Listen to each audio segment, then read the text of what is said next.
this is a new topic on peer-to-peer and overlay networking. This is on topic 7.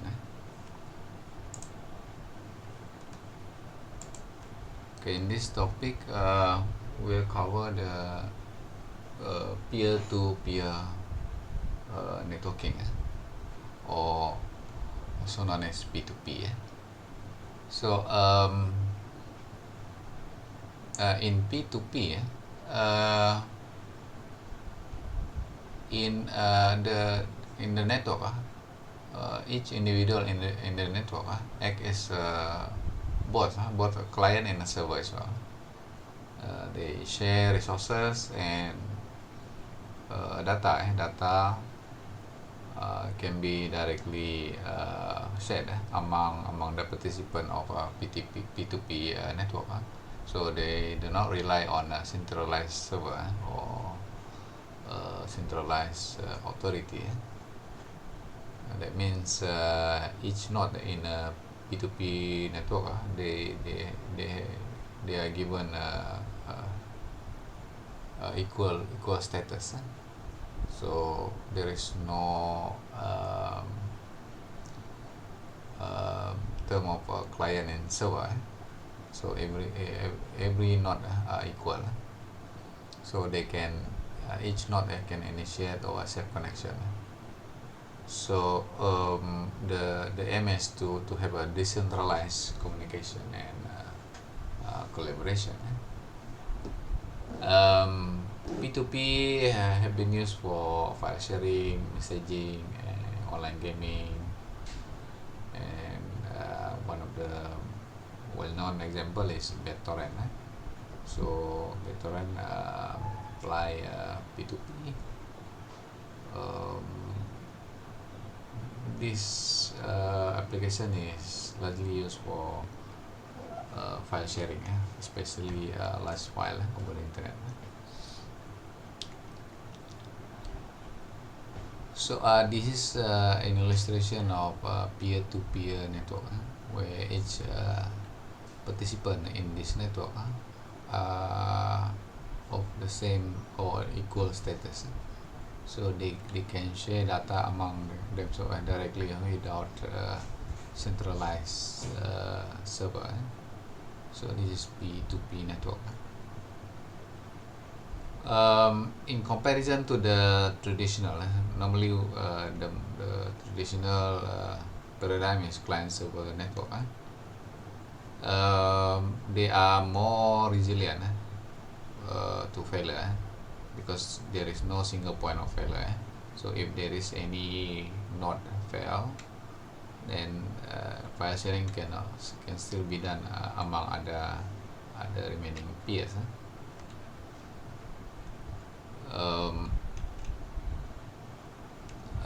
The drawback is when it comes to managing or securing the network.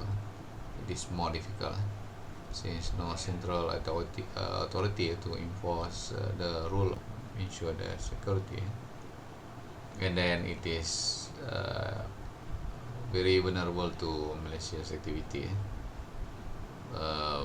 For example, distributing malware or pirated content can easily be done in a P2P network.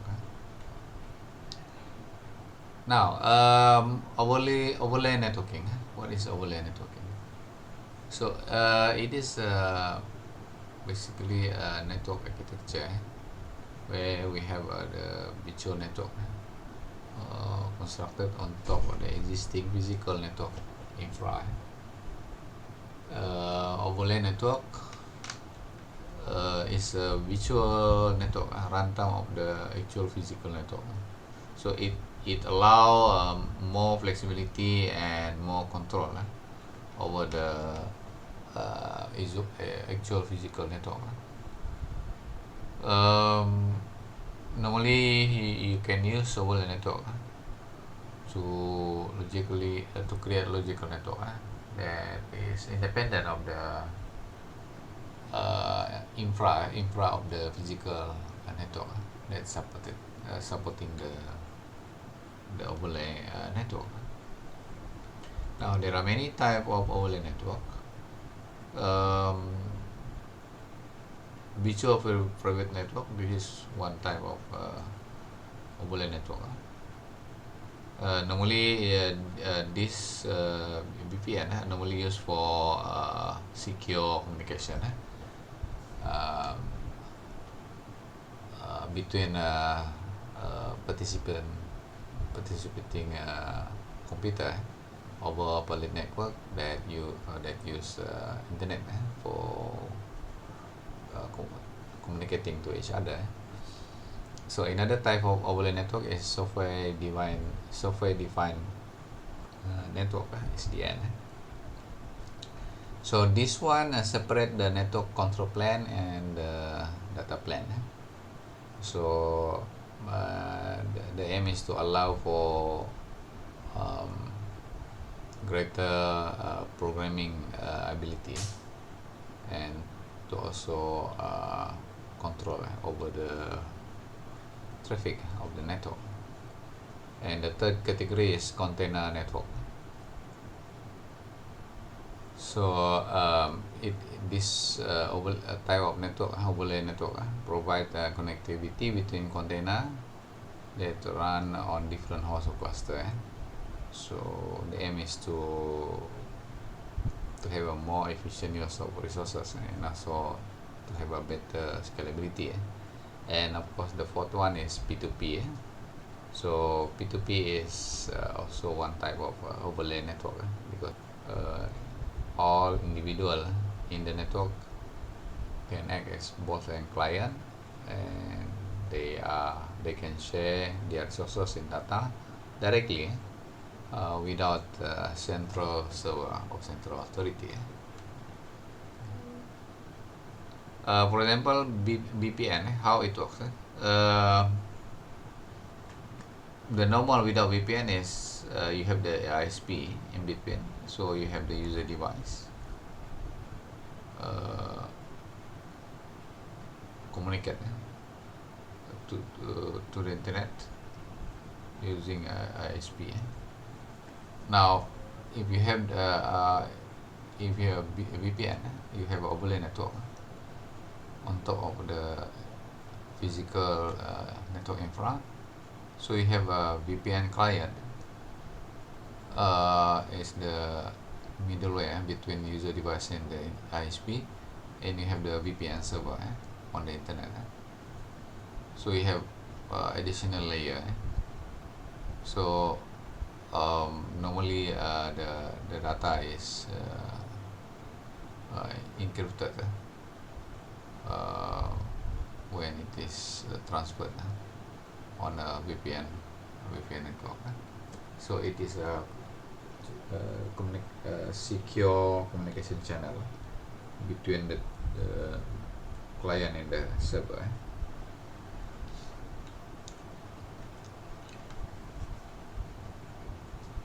So overlay network is actually a new layer, abstract layer on top of the existing physical network infra. So overlay such as VPN and P2P make use of the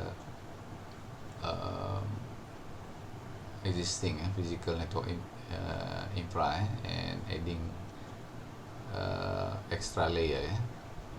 So one is for secure communication, and P2P is for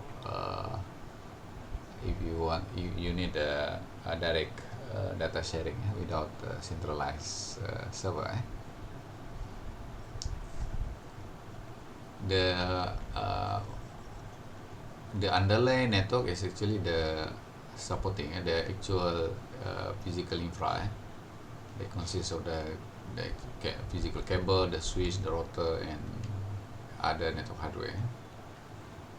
So overlay network is simply a logical network structure. So this diagram illustrates the different between the two overlay network that run on top of the underlay network, the physical network infra that support the overlay network. Yeah. So it is simply a virtual network that runs on top of the existing physical network.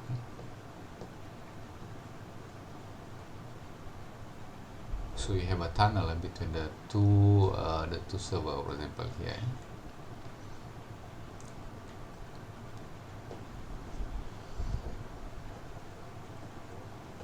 Now, is P2P type of overlay network? Yes, of course. It is one type of overlay network. Yes, the main features of P2P is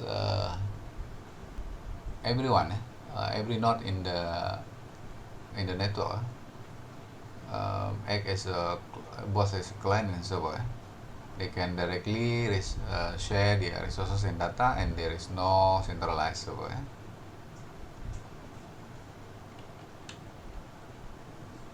Characteristic of peer-to-peer. So okay, the most important thing is decentralization.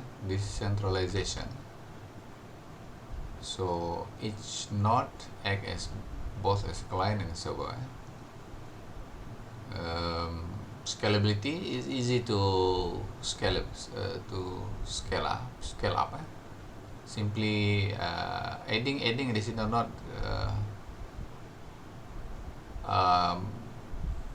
actually increase the overall performance. So that is the beauty of P2P. Increasing additional node will increase the performance of the network. Fault tolerance, because there is no single point of failure. If one node fail, the network can still continue to operate, because other node can take over the function of the failed node. Resource sharing, sharing is very efficient because it can be done directly between the node. There is no requirement for central server. The only drawback is in terms of security. The security challenge is unique since no central authority to make sure rules in a P2P network. So in P2P network, it is much easier to distribute malware or pirated content, for example, and to conduct malicious activities much easier in a P2P network, solely because of the non-existence of a central authority to manage the network. Now, client-server paradigm. This is the more common paradigm being used in the network. So client-server. So we have a central server. Central server, and then many clients connected to the server. So what happened in this architecture? Client will request data from the server, and server responds to the request by providing the requested service. So okay, this is very different from P2P, where in P2P everyone is equal in terms of status. Over here you have the central server, and then many clients connected to the server. So if the client requests for the information, they have to communicate to the server, and then the server have the ability to respond to each request from the client. Unlike P2P, where data sharing between client is easy because they can directly communicate between each other, whereas in a client server paradigm, if they want to share their data, they have to go through the server. So basically client, and between the client they cannot communicate directly, so they have to go through the server. Of course, it's advantage as well. Management is easy in terms of centralized management. Sharing resources can be managed by the centralized server. Scalability can also be conducted, although it is not as easy as the P2P. In terms of security, it's much easier. Just to make sure the server is configured properly, and then you can also limit access to sensitive data or resources. That means you can have a policy to allow a certain data to be accessed to certain client, for example. So unlike P2P, everyone have of equal status. It also comes with limitation. So it depends on the centralized server. Okay. So if the server fail, then the network cannot proceed. Okay.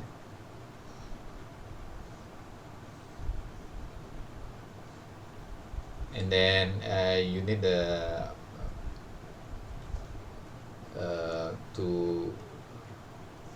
configure the server. The architecture require complex configuration.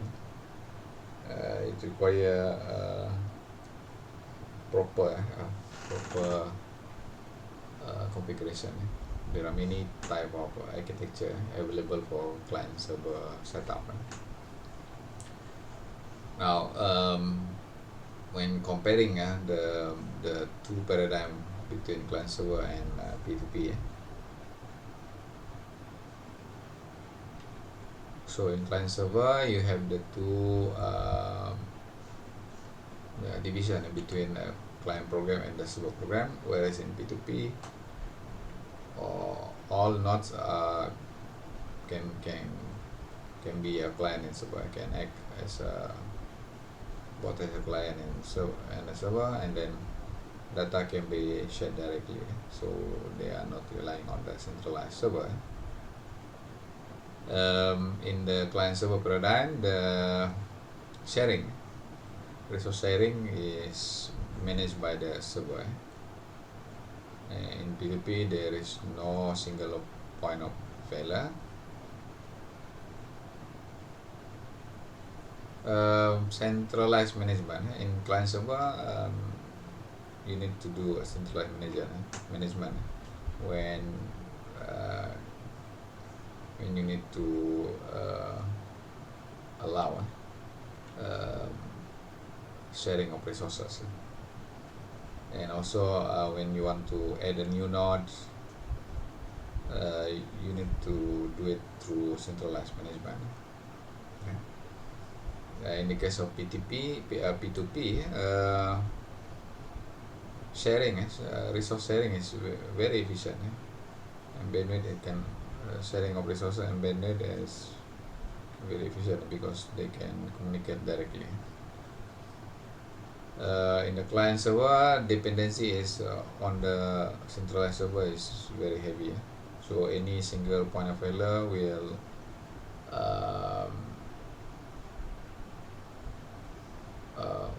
affect the network. But P2P is difficult to secure and very vulnerable to malicious activity. Yeah, so this is the comparison the architecture between client server and peer-to-peer. As you can see here, you have for client server, you have the centralized server and all client connected to the server, whereas in a peer-to-peer there is more connection, so each participant have a direct connection to each other, so there is no server among the participants in a P2P network. So if they want to share resources, they can simply communicating directly between the two nodes. So the choice, if you are allowed to choose between the two, again it depends on the requirement and the concern of the network. If centralized management and security is very critical, then the choice is of course client server. But if sharing resources is the priority, or you want to have a network that very resilient to failure, then P2P is the better option. So depends on the requirement of your problem. Now, in implementing P2P overlay network, the key data structure, it requires the key data structure that known as distributed hash table. There are many implementation of distributed hash table or DST. One is code, the second option pastry and Kademlia. So these are some of the implementation of distributed hash table. Why distributed hash table? So very similar to hash table. So hash table is required if you run if you want to do hashing on a single host. But when you need a lookup table for P2P network, then one option, better option is to use data structure of that distributed hash table. It allow each node in the network to write and to read from distributed hash table.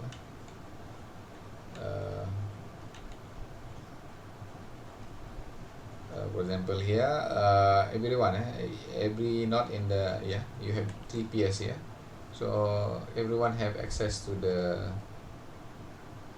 lookup table. So very similar to the common hash table that being used in a single host. The only difference is distributed hash table is the access is given to all participants in the P2P network. So they have access to the distributed hash table, and they can write to the hash table, and they can also read from the hash table. Okay, in terms of DST algorithm, there are many implementations. So here we have 4 examples. The first one is code, CAN, pastry, and Kademlia. So this is some of the DST algorithm implementation of DST that you can use to utilize DST if you want to implement or design your own P2P network. Application of P2P. The first one is file sharing. P2P is used for file sharing. So the popular protocol is BitTorrent, eDonkey, and Unity. So these are very popular file sharing protocol.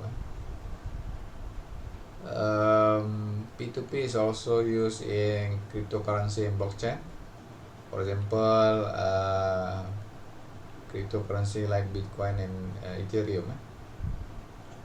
So transaction can be directly conducted without middleware. So blockchain, on the other hand, blockchain, this is the technology that being used to secure and transparent transaction across the network. P2P is also used in messaging and communication. Apps like Signal, Telegram, and WhatsApp. These are all based on a P2P network. And in CDN as well. This is where when you want to deliver content in a more efficient way. So CDN will be covered in topic 10. It apply P2P as well. In distributed computing, for example, some project such as folding at home, city at home, they are all rely on P2P communication to provide power, processing power for the project. So the participant is actually individual computer at home. Ride sharing and peer-to-peer services, for example, Uber, Airbnb, this service provider rely on P2P protocol. Collaborative consumption, this is, for example, a marketplace like eBay. They also prefer P2P network.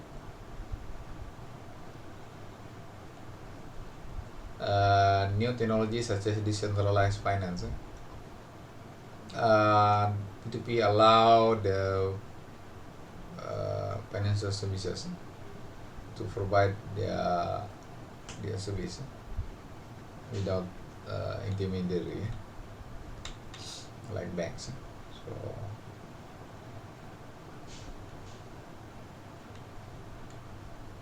how about Spotify? Is Spotify based on P2P?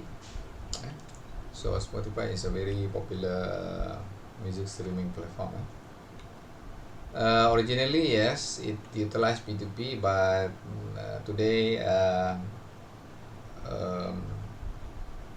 it rely on a centralized server. I think the main reason is because we want to have a centralized management, and also because of security concern. So Spotify now run on a centralized server. So that means it utilizes client server paradigm. How about Netflix? Is it P2P? Yes. No. Netflix does not use P2P. Again, the main concern is centralized management and also the security. So Netflix also rely on client server model. Now, in summary, P2P is one of network model that you can choose, especially if you want to have direct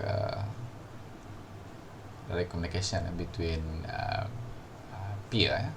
So you want to have a faster or direct data sharing without reliance to central authority, then you can choose P2P technology. Of course, the only the challenge is to make sure security. So P2P has its list of advantages and also drawback. Again, it depends on the requirement of your problem. Okay, for P2P, we have lab test for this one. That means you are required to write a code, implement P2P. That will be explained in the next video.